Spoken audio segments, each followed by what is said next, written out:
Did you hear the MVP chants when you ran off the field? I did. What were your thoughts? I'll win one day. You feel like this year might be the year for you or no? I doubt it. Why? Usually you got to win your division. Do you think like that's an outdated part of how it happens, or is it just something? It just kind of is what it is. It is what it is. That's how it's voted. It is. I don't necessarily disagree with it, I would say. You did finish number 2 in Pro Bowl voting to the quarterback position. Does that mean anything to you? It does mean something to me.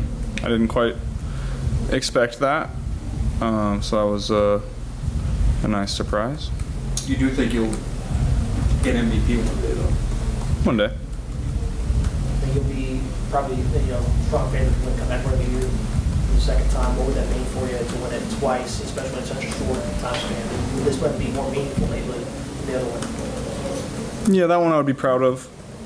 I'm not sure anybody's won it twice before. Not off the top of my head. Not exactly. Huh? Just one. I think one person won it 10 points. Twice. Not exactly an award you want to be up for, but if you're up for it, you might as well try to win it. You talk about in order to win the MVP, you probably have to win your division, but when you guys were at your best in 21 and 22, you did really well in the division the last couple of years. It hasn't been the case with the chance to kind of right that wrong this week against the Steelers. Obviously, this game speaks volumes of how important it is, but do you find it extra important for you guys to play well against the Steelers to kind of show we have got to start playing better against our division teams to get where we want to go in the future? I'm not sure I think about it that way. Anytime you play a divisional opponent, it's a big game, and this one is no different. It means a lot to the city, to the organization, to the owners, coaches, players, and this is a big game for our season as well. What's it like to not be in control? Obviously, you guys want to win and finish with 5 straight wins, but you don't control your destiny. Yeah, it's not great. We put ourselves in this spot, so can't complain about it, but we can control what we can control, and that's going out and trying to win a game on Saturday night. Do you prefer that your game is before the help you need? I don't think it matters to me. What's the biggest difference you think in y'all now than the last time y'all played Pittsburgh? Given up so recently. Causing a lot of turnovers on defense. That's positive. Offensively, we're playing as well as we have all year, and that's exciting. But I think we're just playing complementary football across the board, at a much better rate. How do you feel that maybe on offense when the defense is getting turnovers, getting out field anymore? How do you kind of feel that tangibly in a game on offense? How does that impact the way that maybe you're operating or it operates? Yeah, it depends on the game. You get the ball more, so it feels like you're on the field more. You get to run more plays, so more opportunities for explosives. And then, in some games you do play it a little differently depending on how the opposing offense is playing. How is your relationships with that team in Jamaica growing through the years to where you are now? Yeah, I think it's always been good, but every year you get another year of friendship under your belt, another year of working together, and that just makes the efficiency of communication professionally happen a tick faster, and so then you can, sometimes that translates on the field, sometimes it doesn't, but there's certain spots where you can check a route or check a play much faster than you have in years past. And you say, what makes them so good, those two guys? What makes them? And they're much different players, but they practice really hard, they work on their bodies, they're smart, they understand what the intent of each route and each play is, and that's where it starts. In a cold weather game, what's the most important thing for you to do to get ready?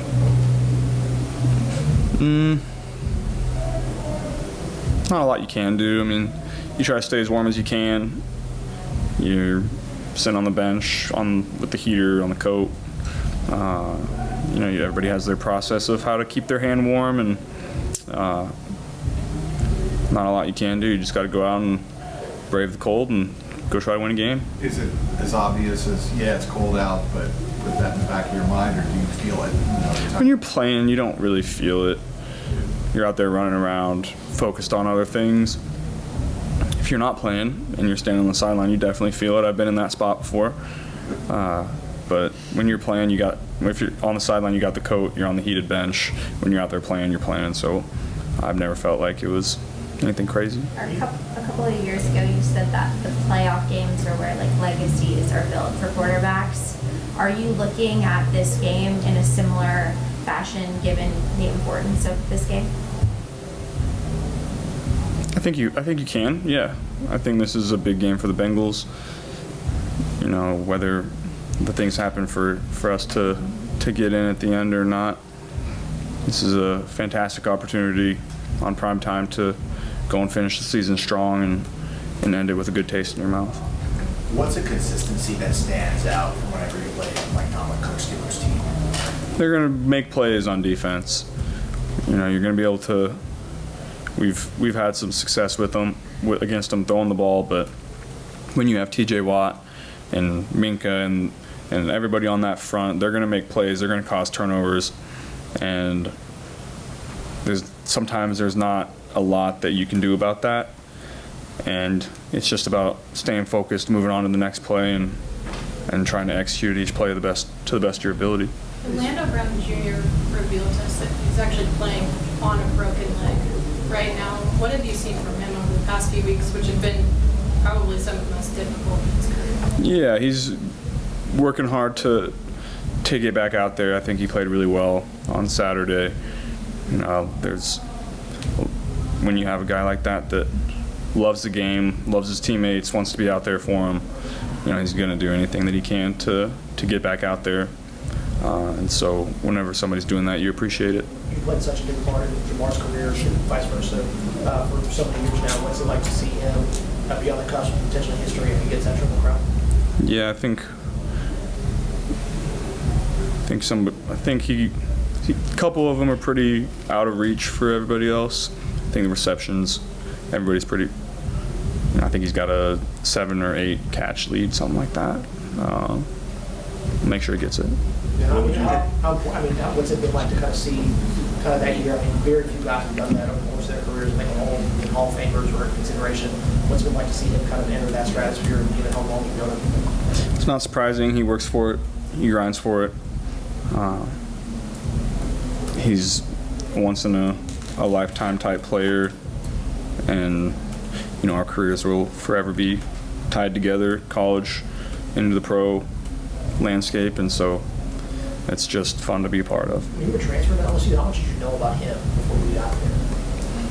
They said we got this recruit from New Orleans that we think is pretty good. That's about all I knew.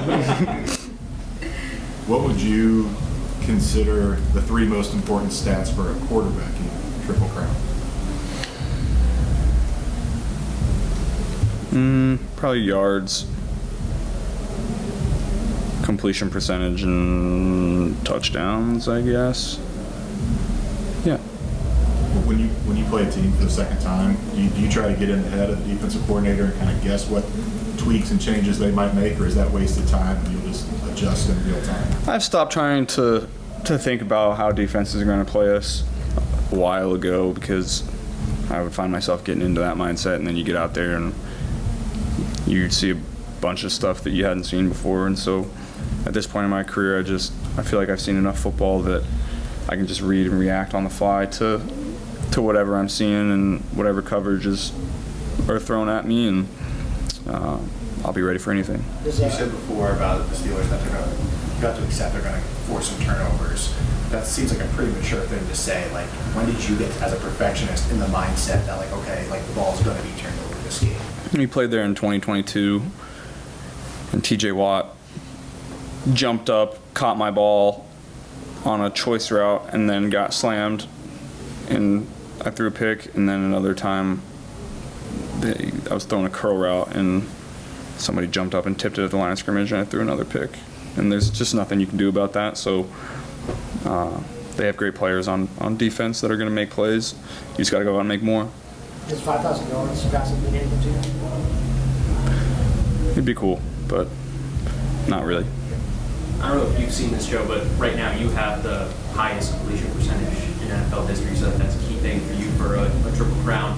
What kind of goes into your work making sure you are so accurate with the ball that's brought you to this? Just understanding what the intent of each play is, understanding the guys on defense that you're putting in stress on their coverage matched with your concept, on being fundamental in your footwork, making quick decisions, getting the ball to your guys in space. Maybe it's not going to be the perfect decision, but maybe he's open and you can get it to him fast and he can try to make somebody miss. I've always prided myself in getting it to my guys quickly and letting them go run after the catch. Is there something in the prep work that y'all done in the last maybe 5 weeks that's enabled y'all to be so consistent and not, fumble under the pressure of knowing you got to win out all the way through? No, we've been practicing just about the same intensity that we have all year. We come to work every day trying to get better. The last couple weeks we've had more walkthroughs than practice because guys are banged up. But guys are attacking it the right way, trying to take what little reps we do get, and it's been transferring over to how we're playing on Sundays. Did that trade-off been good? Have you guys fresher, ready for getting all these injuries? At this point in the year, yeah.